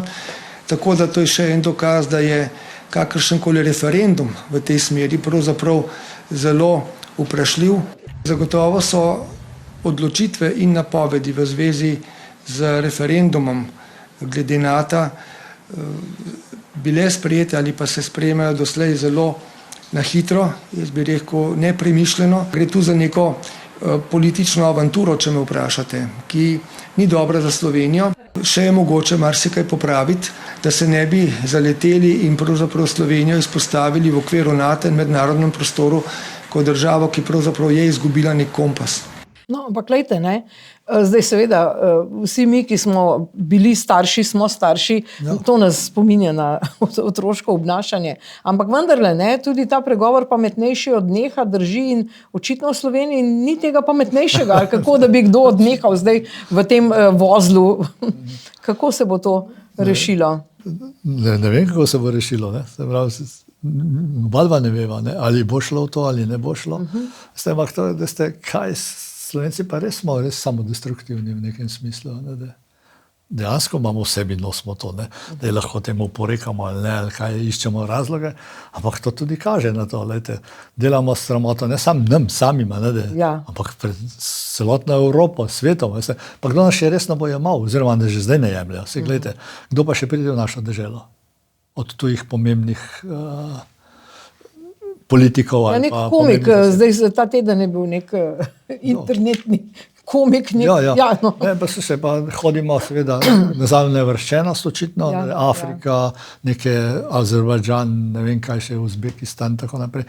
Načne poti dežele so krasne, ker sem veliko potoval, poznam, ampak poslušajte, se pravi, da že zdaj Slovence pravzaprav so nas, sami Evropejci, nas jemljajo tako. Verjetno, da nas na stran so potisnili, se nismo zanesljivi, smo neke eksotika pravzaprav že postali v Evropski uniji. In to je tisto, kar je ta škoda, kako se bo to popravilo. Enkrat, če bo se, upam, prišla neka normalna, v narekovaju, oblast, ki bo res delala za ljudi, ne pa za svoje lastne interese. Pa vprašanje, kako bomo to popravili. Zgubljamo kredibilnost v očeh tujine tudi, veste. Očitno smo samozadostni, dovolj. Seveda, kot Severna Koreja. V nekem smislu. Ja, čeprav ne, povsem ne. Dobro, ampak v nekem smislu, da se zapiramo v svoje meje, da se nas noben več ne povoha. Padli z zemljevida. Nismo več na zemljevidu. Točno to. Praktično. To je. No in seveda, zdaj prej ste omenili ta bolj nevaren pojav, da apetiti pa so po Sloveniji. Zdaj, eden teh apetitov je bila tudi tale deželni parlament avstrijske Štajerske je uzakonil tako imenovano Dachsteinsko pesem kot deželno himno in seveda ta Dachsteinska pesem pa opeva tudi dele Slovenije, kjer se recimo avstrijska Štajerska naj bi raztezala tudi na območje Slovenije do recimo Drave in skratka, kaj je zdaj to? To so zdaj te sile v ozadju, ki samo čakajo, ali kako? Ja, no, čakajo. Lahko, če bo primeren trenutek, zgodovinski, veste, se lahko to zgodi. In moramo mi vse napraviti, pa ne samo tudi Madžari so pred kakšnim letom, dvem, tudi imeli zemljevide risali na novo. In tako naprej. Govorimo o Hrvatih, ki sploh imamo z njimi skozi neke vaje. Nimamo meje. Neki zgodovinski trenutek, ki bo primeren, se lahko to zgodi. To ni tako, veste, neka opcija, ki je nemogoča, ne? Očitno se res nič ne naučimo od zgodovine. Tako da jaz tukaj ne bi tako, veste, čez ramo zamahnil z roko, veste, to pa ni možno, ker v tej Evropi, v tem in tako naprej, to ni možno. Poglejte, kaj se dogaja v Ukrajini, pa še kaj drugeja. No, pa ne nazadnje tudi recimo... Elementi vedno bodo, veste, te se pravi skrajneži. In vedno, upam, da ne več, ampak to je obdobje očitno, ne vem, koliko let bi morali imeti, ampak to iluzija je pravzaprav, da bomo mi živeli v neprestanem miru in tako naprej, in se imeli zelo radi vsi narodi in tako naprej. To je iluzija, nemogoče. Zgodovina nas uči, pa tudi realnost nam kaže, da ni tako. Te vojne divjajo in še vedno so isti ozadja, te imperialistična, ki se držijo velikih, se pravi velika Rusija, velika Srbija, če hočete in tako naprej. Slovenci pač nikoli nismo bili imperialističen narod, in nimamo teh teženj, da bi se šel, ampak drugi pa so bili. In to ostane v narodu, ta spomin zgodovinski v njih ostane in tudi ta pravzaprav neka podstatnika želja prikrita in tudi s tem seveda odprta možnost, da se enkrat eksplodirajo naprej.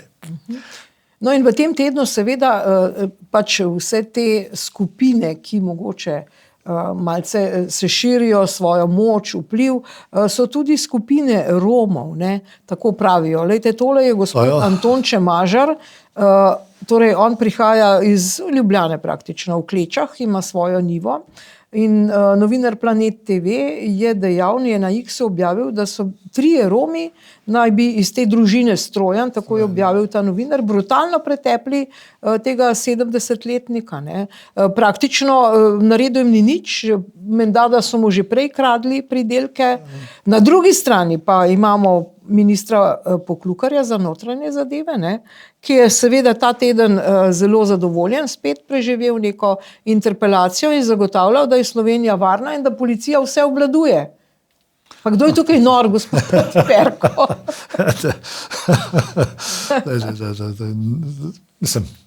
Živimo v nekem iracionalnem, nerealnem svetu. To nam dopovedujejo, da živimo v realnosti pa popolnoma druga. To je ta schizofrenija našega naroda v nekem smislu, da nas preprečujejo vlada in oblast, da je vse krasno in da gremo v pravo smer in tako naprej. Vse kaže pa ravno nasprotno. To je bolno, to je pa res za psihiatrijo v nekem smislu, da se človek res včasih vpraša, ali so še te ljudje, ki to vodijo res normalni, v narekovaju, ali je to samo blef, samo nekaj igra, ki se igremo. Ampak gledajte, a mislite, da te ljudje to oni zares verjamejo? To se jaz včasih vprašam. Ali vejo, da blefirajo, ali kako je to? Če človek toliko časa, ko sem že prej govorila, eno isto laž ponavlja, potem postane resnica. Tudi v človeku, v njegovi strukturi. V končni fazi že verjame to. Pa vse probleme druge, to so ljudje na položaj, ki nikoli ne bi smeli biti, ker nimajo sposobnosti za to, ker niso elita, kot so prej govorila. In potem, kaj je tragika teh ljudi? Da ko pridejo na te položaje, je res mislila, da obvladajo te zavodi, da znajo, da so sposobni to. Da so tam zato, ker so elita. Ja, ker so sposobni to voditi, so pa dejansko nesposobni, popolnoma. In potem res vladajo. To je katastrofa. Pa tega je bilo že nešteto, tudi na fakultetah, se spomnim po vojni, so ta udbovci predavali. Profesorske položaje in so mogli predavati. Nekateri so bili tako samo kritični, da so se... Ampak okej, tega je ogromno in to je ta romska problematika. To je katastrofa, kar se dogaja. Mene bolj skrbi to, da resnično kot obljubljajo že počasi, da bojo imeli ljudje, vaščani, krajani teh del dovolj in da bodo vzeli tako kot v Ambrosu v svoje roke. In se da zgodi, da pridejo in da bojo pregnali jih. No pa se te Strojnovi so prav prišli iz Ambrusa, se so bili Drnovšek, ki je sem pripeljal v Kleče praktično. Se pravim, so jih izgnali, v nekem smislu. To se zna zgoditi, veste, ko bojo pa ljudje vzeli v roke zaradi tega, ker ne bodo mogli več, ko bo do tega upora prišlo In bo prišlo, če bo šlo tako naprej, potem bo pa vprašanje, kaj bo. Takrat pa ne bo mogla tudi policija, ne samo Romov, da noče in ne more in ne sme pravzaprav jih kaznovati, ker lahko počne krčo. Dejansko, zakaj pa ne? Dobijo socialo, zakaj bi delali? Dobijo se vozijo v ne vem kakšnih avtih, ki se vi nikoli ne boste, verjetno, pa so na sociali. Ne more tako biti. Plus tega, da niso nikoli kaznovani. Tukaj je problem tudi, evo pa strel medvedov, da sem poslušal to, da je eno leto se prestavilo. Te civilne iniciative in te združenja, ogromno škodo naredijo v Sloveniji. Ker pravzaprav one v zadju vodijo politiko dežele naše. Ker je katastrofa. Ker stroke se sploh ne posluša. Nikjer, ne. Kaj stroka pravi, to ni važno. Vsi vse vemo. To je to. To je tudi minister Poklukar, on vse ve. Ja. No in ena takih, ki je preživela interpelacijo prav te dni, je pa seveda tudi ministrica za kulturo Asta Vrečko, no, nekaterih pravijo Čebinska Asta, šla je v Čebine, mislim, to tudi nismo vedeli, kaj se dogaja, smo padli z Marsa ali kako je s tem. Tudi tako spa, mogoče o sebi misli zelo dobro. Verjetno, seveda, ampak to, kar se zganja na kulturnem ministrstvu, to pa je antikultura. To ni kultura, je antikultura. Dejansko, bogi Slovenci, na kulturi smo pravzaprav preživeli. In zdaj uničujejo tudi to. Na vseh segmentih, na kulturi, ki je pa najbolj občutljiva v tem kontekstu naroda, kot veste, vitalnosti naroda, se pa dogaja to. In takšne, pravzaprav, veste, kako bi se mi človek rekel, vodijo vse to. In dejansko tudi ona verjetno verjamem, da misli, da dobro delajo in da v dobro naroda delajo. Ker je pa seveda vsa stroka ji povedala, da delajo neumnosti. Da to, kar delajo, ni pametno in da gre v popolnoma napačno smer.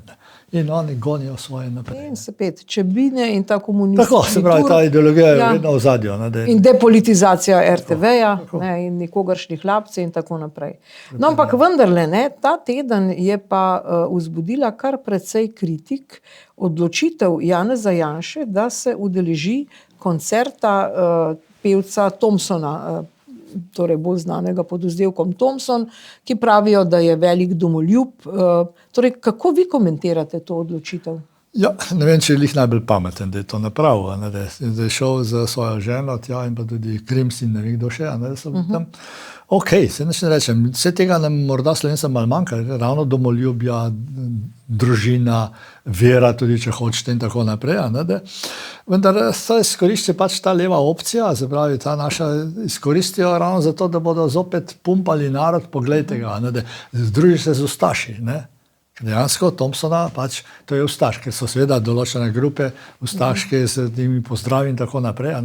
Ampak veste, te prvo ne pomerimo pred lastnim pragom. Prej ste govorili o Asti Vrečki, ki je na Čebinah imela svoj govor in tako naprej. Mi, se pravi, s svojim komunizmom, z rdečo zvezdo, še zdaleč nismo počistili. Tako kot Hrvati tudi s svojim ustaštvom določen del. Samo da tam ta del ne vlada, pri nas pa vlada. Ja. No in če pogledamo recimo te slike iz tega koncerta, naprimer bilo je veliko, dobro, volim Hrvatsko, rad imam Hrvaško, to je domoljubje, potem pa so verski simboli, Kristus, Marija. Torej, lejte, kaj zdaj moti Slovence pri tem koncertu? Ali je to res ustaštvo, kot pravite, ali domoljubje, ali je to vera, kaj je zdaj tisto? Vse skupaj. Vse so že prej govorila, Tukaj je pravzaprav komunizem se je boril in dejansko tonemo ta komunizem, še vedno ga živimo v nekem smislu v zadju, se pravi, se bori proti religiji, kot so omenila, proti družini in proti lastnini. Dobro, lastnina tukaj lehni, ampak in vera, in družina, in domoljubje, kje pa smo Slovenci s svojim domoljubjem. Mečka tega hrvaškega domoljubja nam manjka, slabanje. In domoljubje je pravzaprav nujno potrebno za preživetje nekega naroda. Mi se pravzaprav, za nas je pa to sramota. Ne biti domoljubnež pravzaprav, kaj se pa greš, mi smo Evropejci, mi smo univerzalno v svet poslani in tako naprej. Mi smo Slovenci. Se premalo tega zavedamo. In seveda to je tista rak rana slovenskega naroda, ki pravzaprav največ škode si ne bomo, ko so prej govorila od Hrvatov, Srbov, ne vem kdo, ali Avstrijcev in tako naprej, Italijanov, da nas bodo požrala, ne, da sami se bomo. To je problem, ne, da bomo sami zaradi tega, ker pravzaprav ne zmoremo tega osnovnega domoljubja, ne, da pripadnosti, ponosa, da smo Slovenci, pravzaprav to zgineva. Te mlade generacije niso več vzgojene v temu, ko so bili naši starši, tudi mi. In tudi zato se res vprašam, ali smo Slovenci res vredni svoje države. Čeprav je to pesimistično, da hvala Bogu, da jo imamo. Hvala Bogu, da je do tega prišlo, ampak kako z njo delamo, se človek lahko na koncu res vpraša. No in seveda pri tem Thompsonovem koncertu je bilo tudi kar nekaj te finančne nevoščljivosti. Ne? Zdaj, če pogledamo, to je bilo polno vsega šotori, to je bilo še v pripravi, ne? Po koliko so bile zdaj vstopnice, da so bile prepoceni, predrage, ne? Skratka, polno je bilo nekih ugibanj in že tu je bil tudi ta finančni moment, ne? Ta nevoščljivost. Materialna nevoščljivost je pa tudi velika med Slovenci. Ne? To pa sploh, to smo pa začeli. Če meni crkne krava, sam za sosedu dve, ne. Pa sem zadovoljen. Tukaj pa imamo Slovenci malo problema. To pravzaprav, da ne zmoremo, ne znamo drugemu pravzaprav tako človeško privoščiti nek uspeh, če hočete. Nekaj je treba potlačiti, ne. Ugnojenco, če se le da. To pa imamo težavo, Slovenci, ta naš karakter. In hkrati še tako nesposobni, da nismo niti meje znali določiti s Hrvati. Ne. To je pa tudi treba povedati. Ne. To je pa tudi ne vemo, kdo je koga prodal, kdo je. Kaj je v zadnjem. Kaj je bilo v zadnjem. No, ampak če greva k tem bolj profanim temam, ne, zdaj v Sloveniji bližajo se volitve, ne, veliko je bilo govorjenja tudi v sklopu tega nevoščljivosti o nepremičninskem davku. Ne. Zdaj tega očitno ne bo. Ne. Zdaj bo to vse počakalo naslednje. Zdaj seveda upajo, da bo oni, da bo Golob, katastrofa, če bo to pomeni za Slovenijo, če bojo tako naprej vodili, da nas bojo res na konec spravili. Še Grčija bo še krasna, ker je bila, so preživeli. Ampak verjetno so se malo ustrašili, predpostavljam. To pa verjetno, da bo narod spravil na obrate. Kljub vsemu, tukaj se pa neha. Pri denarju se pa vse neha. In tudi v končni fazi, veste, to sramoto, ko so si naredili, naprimer, so ocenili, naprimer, hišo ministra za finance za 250 ali koliko tisoč evrov, zraven pa nekaj drugega na 500 tisoč, ko človek vpraša, kam pa staco molija. Tukaj ne gre tako. Pa prva nepremičnina, v kateri je lahko milijonska, pa ni davka. To Slovenci, gledajte, ki so cel življenje, ki res priden narod, ki so življenje garov, delal za to, da si postavil bajto, pa še stanovanje kupu, pa ne vem kaj, in zdaj ga bodo obdavčili, ki je že bilo obdavčeno vse še dodatno. In tukaj pa vprašanje, če bodo preživeli. To so neumnosti. Da bodo zdaj tudi ta nov zakon, ki ne bi zakon o tem oddajanju stanovanj. Spet bomo, ne moreš razpolagati za več stanovanj za mlade družine. Pa poslušajte pa. Zamislite si, da imate dvoje stanovanja, in zdaj boste, ker ne smeš oddajati več kot 30 dni ali koliko nekaj, kakšno skrbocalo bo to ratalo. Zdaj bodo pa ljudje, bojo pa zdaj te stanovanja na dolgi najem dajali mladim družinam. Za 11 mesecev. En mesec pa lahko tujcem. Se bodo potem oni selili, ali kaj? Mislite, tako nerealno včasih, res si zamisliš, a so ti ljudje res normalni? Tu se vidi, da levica, ki itak ne ve, kaj dela.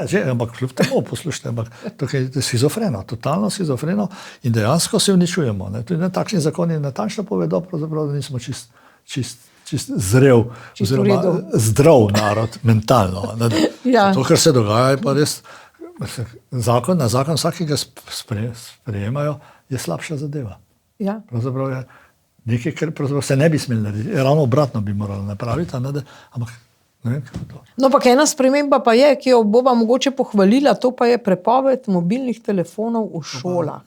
Hvala Bogu. To je pa v redu, ne? Hvala Bogu v zadnji čas, da bi to. Ampak tukaj, veste, vse lahko v šoli prepovemo marsikaj, in hvala Bogu, da bo to vse napravili. Vse tudi ne vem, zakaj do zdaj še to sploh so lahko imeli, otroci te mobilne telefone. Ampak to je vel problem staršev, družine in tako naprej. Veste, tukaj, če bojo otroci domov prihajajo nazaj, In če tam ni nekih omejitev, nekih zdravega odnosa do tega, ker so tudi starši sami zasvojeni s tem. To je približno s alkoholom ali pa s cigare z kajenjem. Če starši to sami prepovedujejo otrokom, pa sami to živijo in se pijančujejo, kadijo in tako naprej, nimamo nekega moralnega moči nad tem, da bodo otrokom to kot vrednoto vcepili. In tudi šole, veste, če živi, celotna klima družbena je takšna, da pravzaprav to je plunko morje. S tem ne bomo mi preprečili zasvojenosti. Delač od tega. Je pa saj nek korak, saj da je lahko učitelji v mir delajo, da se ne kregajo za tem telefoni z otroki in prepovedujejo otroci, pa potem pa starši z advokati hodijo po šolah. Da jim kratijo osnovne pravice in tako naprej, ker imajo pač samo še pravice. To je dobra poteza, ampak kako bo pa to problem rešilo v celotni družbi, pa drugo vprašanje, veste, tukaj pa širši problem naletimo, da družina kot takšna nima več moči. Ker dejansko se umika, da gre za s temi novimi teorijami, z vsemi temi LGBT in tako naprej, teorije spola, pravzaprav oče ne obstaja več. To sem doskrat o tem govoril, kot da gre za zaroto. In če očeta umakneš, ni možne več vzgoje. Ker vzgoja poteka avtoritativno po vertikalni ravni. In to vertikalno raven predstavlja oče v družini, ne mati. Oba dva sicer, ampak drugače vlogo ima oče kot to. In če tega umakneš, potem ne more otrok svoje lastne identitete, ko išče sam sebe, kako se spodobi, je igrača v rokah teh ljudi, ki vodijo, ki vladajo. Takšen narod pravzaprav rabimo, brez hrbtenice, brez nekih stališč, brez nekega jasnega vedenja in videnja, kaj pravzaprav hoče. To so konformisti in vzgajamo pravzaprav v konformiste. Te mladeže, ki so neodporni, veste, na vsako frustracijo, na vsako trpljenje, na vsako, veste, prepoved. To sploh ne razumejo tega, da je to, veste, te mladi ljudje prav ne razumejo, da je nekaj ne smejo, ker so vse mogočni. In to pravzaprav jim prodajamo. Vse te nore teorije in tako naprej so benzin na ogenj. No, zdaj vprašanje je, ali bo recimo cerkev uspela rešiti to družbo. Namreč ta teden so se sestali slovenski škofje s predsednikom vlade, gospodom Golobom, pa potem kasneje tudi komisija za šolstvo pri slovenski škofovski konferenci in oni so seveda izpostavili nekaj točk, nekaj odprtih vprašanj, recimo rekli smo že, dobro, zdaj, če govorimo o obdavčitvi objektov kulturnih, to je ena stvar materialna, ampak recimo spremembe zakona o vrtcih so se zavzeli za to, da bi vendarle bili dovoljeni, pa tudi financirani, recimo katoliški, pa drugi zasebni vrtci. Pokop žrtev povojnih pobojev, izvensodno pobitih in seveda tudi zakon o pomoči pri prostovoljnem končanju življenja, to se pravi zakon o pomoči pri samomoru. To je ta zanidač eutanazija, ampak o tej pomoči. Torej, kaj od teh vprašanj je tisto, kar je zdaj ta hip najbolj aktualno in potrebno in ali je cerkev tista, ki lahko kakorkoli pomaga pri tem? Ja, no, nedvomno je nek glas vesti, ko so že prej govorila ta cerkvena stališča in prav, da izpostavijo, da opozorijo na to, ker je narobe v naši družbi v nekem smislu.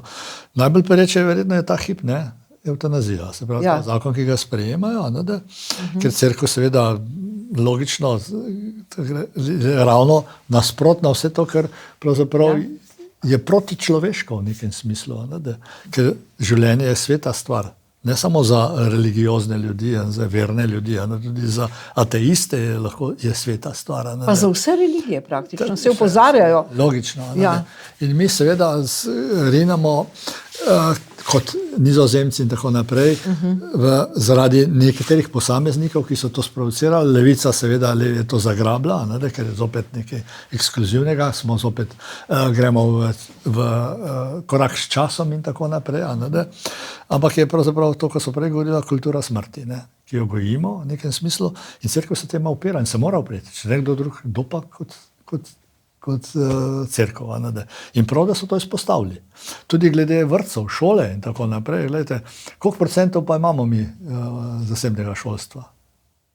1 ali 2 ali 3%, Ja, morda pod še to ne. 10, ja. In to zdaj ogroža, ne, Ja. se pravi, da so to ideološke neumnosti, ki jih, pa seveda, se ne morete drugega pričakovati od tega, kdo vlada. Se Levica vodi Slovenijo, ne, Ja. se Golob ne. Golob pravzaprav nima niti sposobnosti, ne on sam kot takšen, ampak celotna njegova, se pravi, so kar je naplavljal v parlament, a veste, s ceste pobrani ljudje, ki zdaj mislijo, da lahko urejajo narod, a ne. Dajte na mir, prosim, lepo. In tukaj imamo težavo, ne. Ampak to ste rekli, ne, recimo je nekaj posameznikov, recimo en trojni doktor je še posebej aktiven na tem področju. Kaj žene te ljudi, da pravzaprav res... Radi osebne zgodbe očitno, ne, Ja. to govorite o Pleterskem, ne. Se mi zdi, da je ta osebna njegova zgodba, njegovega očeta in tako naprej, ki je želel umreti, ne, in tako naprej. Ne. Glejte, vse končni fazi je, ne, da nehajo zdraviti, vse nobenega pod prisilo ne zdravijo, ne, če ne želi. Ne. In mu lahko z to palliativo lajšajo bolečine, tako da ne z morfijem, z določeno dozo, veste, dejansko človek seveda ni čist pri sebi, ampak ne trpija, ne. In kljub temu, gledajte, koliko je primerov, ko so bili ljudje odpisani, ne, tudi zdravniško, ni imeti pomoči, še mesec dni življenja ali pa še manj, ne, pa je prišlo do ozdravitve, ki jih ne znajo razložiti, ne znanost, ne medicina, nobeden, ne. Kaj pa to? Se pravi, to upanje pravzaprav, ne, ki obstaja, te skrivnosti, ne, da mi si lastimo človeka, kot da ga poznamo, da vse vemo, poznamo, smo postali, kot sem prej omenil, Boga, ne, na piedestal Boga smo se postavili, da nobene, veste, ni več nobene odnosa pravzaprav do neke in skromnosti, neke Boga boječnosti v narekovaju, ne, do življenja, kot takšnega, ne, mi smo vsemogočni. In to je tista rak rana celotne zahodne družbe, ne? Ker smo postali bogovi. In tukaj pravzaprav to je odraz tega, tudi ta zakon o evtanaziji. Mi odločamo o smrti, o rojstvu in življenju, o življenju in smrti odločamo. Pa ne samo svoje, kajte to bo Tudi lahko drugih. tudi nekdo drug, ne, seveda z materialnimi koristmi. Ne. Moralno, etično pravzaprav nesprejemljivo. In tukaj je naša družba pravzaprav v slepem črevesu. Ja, ampak glejte, saj se predstavniki cerkve sklicujejo na 17. člen ustave, ne, ki pravi, da je človekovo življenje nedotakljivo. Kaj je zdaj s tem? Ja, glejte, se pač interpretira na 1001 način. Se vidite, kaj se pri nas dogaja. Zelo jasni zakoni, zelo jasne tudi odločbe se interpretira na takšen način, tako kot jim paše, kot so interesi v zadju. Ne. No in zdaj, če greva za konec še k tem bolj banalnim temam, poletje je, vročina je tu in spet so se pojavile kopalke v Burkiniju. Kaj vi mislite o tem? Ja, no, Bog jim pomaga, jaz pravim. Ker ti pišejo, ljudje pišejo proteste na spletu. Ne naše feministke in tako naprej, ne gredo v Saudsko Arabijo, ne, in se ne tam v bikini slečejo in grejo v vodo, ne, če upajo. Ne. Tukaj pa sej, ok, imajo svoje navade, svojo kulturo, ki jo prinesejo s sabo, vendar veste, mi pravimo, da se bodo asimilirali, da se bodo prilagodili, ne bodo se. In to tudi kaže, da se niti nimajo namena, ne, prilagoditi pravzaprav nekim normam naroda oziroma dežele, kamor so prišli. Spomnite se, morda, ko je v Monfalcone, se pravi v tem, kako je že slovensko, Tržiču, čez mejo, ker je ogromno muslimanov, naseljenih, muslimanskih, že postal, ne, to mestece, in je županja poklicala muftija na razgovor, ne, da bi se pogovorili in tako naprej. In rekel, kaj še jaz vam hoditi? Mi nismo prišli zato tukaj, da se bomo asimilirali, prilagodili, ampak smo prišli, da vas nadomestimo. Javno izrekel. Tukaj smo. Ne. In ta muslimanstvo, ok, lahko sprejema, vendar pa s tem seveda, kako bomo zaščitili sebe kot narod, to se moramo vprašati. Kljub temu, ker nas bodo preplavili. Ker je logično, glede na to, da zginujemo, ne samo Slovenci, tudi celotna zahodna Evropa in celoten zahodni svet, oni so pa močni, ne. Oni so polni življenja, ker se kaže preko otrok, ki imajo 3, 4, 5, 6, 10 otrok še vedno. In nas bojo, kot je rekel Erdogan že pred ne vem kolikimi leti, ne bomo vas z orožjem, obvladali, ampak z maternicami. Slovenke pa sprehajajo pse, pomačke. Tako. Ja. In vozičkih vozijo. Ja, in odsekarjih na letalo, pa tako, ja, tako je to. No, ampak glejte, seveda tole je slika na morju, ne? Ja, Ampak že- tisto, tudi kar je v- huje, je v bazenih, ne? Zato, ker v bazenih pa dejansko se zahteva Ja, nek neka- minimum higienski, Higien. ne? Recimo, zdaj ne veš, kaj točno je bilo, kje je bila zdaj ta obleka že prej, a je Dobro, čista. se tudi umazani ljudje razkažejo, kaj se še dogaja. Ja. Ne, ne. Ampak seveda to tudi za našo družbo ni sprejemljivo. Ne bi smeli, mislim, prepovedati nam, mislim, ja, lahko, ne, seveda so, lahko možno je samo tako in tako neka pravila, ki jih morajo tudi oni upoštevati, kot cigani, oziroma Romi bi morali upoštevati neka pravila, pa jih ne, pa lahko delajo kar če in ravno tako oni. Ja. Se menda jim celo, ko so pač te vodja ali te, ki to kopališče nekaj delajo, nekaj izrazili, so dobili prepoved iz vrha občine, da jih ne pustijo na miru. Ja, se prav v tem kopališču je nastal zdaj ta problem. Pravim, ja. Ja. Menda ne, z ja. mestne občine ne pustijo na miru. Ja. Kam gremo? No in vedno končamo s tole mestno občino, ne? Zdaj Ljubljana je pa tale teden izvedela in župan Janković je bil zelo žalosten. Je rekel, dobil je tole klofuto glede podatkov, na katerem mestu se nahaja Ljubljana med najslabšimi, seveda glede na kakovost zraka, ki ga dihamo. Torej izmed 761 držav smo na 709. mestu, glede na te trde delce, 3-krat več jih imamo. Torej, kako si zdaj lahko... V tem prometu, v tem kaosu, ki je, Ja. se ni čudno. Ja, sama gradbišča, Ljubljano je zaprl, vse stoji, se ni čudno. Najlepše mesto na svetu. Ne? Ja. Moja žena je rekla, enkrat, verjetno še nikjer ni bil. Ne? To je pa tudi res, ja. Verjetno, to so te floskule, pa še veste. Ja. Mu prav pridejo. Ampak, gledajte, da končamo s to sliko prihodnosti. Ne? Zdaj prav tale naš župan pa želi na Barju zgraditi sežigalnico. To je zdaj problem. Ne? Ljubljansko Barje, to so pa že tudi zdravniki kliničnega centra pač opozorili, da enostavno je tu premalo vetra, da je ta ljubljanska kotlina tako, se usede ta slab zrak, Megla in se megla, to ostalo. Ne? da ne more tu biti sežigalnica. Ja, sam to gre, so drugi interesi, tle je kapital, denar in tako naprej. Ne? Ste videli tudi kanalizacijo, ne? Se ga nič ne ustavi, ne? Ja. Ker lahko, ker ima to možnost, ne? Ker je pač ima vso podporo v zadju, ki se vodi in on lahko dela kar če, veliki šerif. Da se upam, da res bo res zadnji mandat, no? Da se ne bo odločil še za to, ker se to dogaja. Ne? Ampak Slovenci blesavi, se res mal krade zase, ampak koliko je naredil, ne, za nas. Ne? Se pravi, tukaj gre za ta moralno-etični moment, ki Slovencem mu manjka. In se, če on zase krade, ni nič hudega, se tudi mi malo lahko. Tukaj gre ta kontekst, veste, ne, komunizma, že po vojni, ki je vse prepovedal, v bistvu pa tudi vse malo dovoljeval. In švercanje, in uno in tretje. Vsi se vedeli, da malo švercajo, da malo čez mejo in tako naprej. Ne. Ampak vedno je bilo tako v zadju, neka tista, ne, vedno te pa lahko zašijemo, če hočemo. Pazi, kaj delaš. Ne. Se pravi, ne. Se pravi, vsak je malo kršil vse te prepovedi in tako naprej. In to se je legitimno se je kršilo. In vsi smo vedeli za to. Vendar je bilo v zadju. Pazi, ne. Zadaj te pa imajo, ne. Lahko te pa vedno kaznujemo, zašijemo in tako naprej. In to zdaj približno tako še vedno razmišljamo. Malo zase, malo za unga, krasno vsi lahko živimo.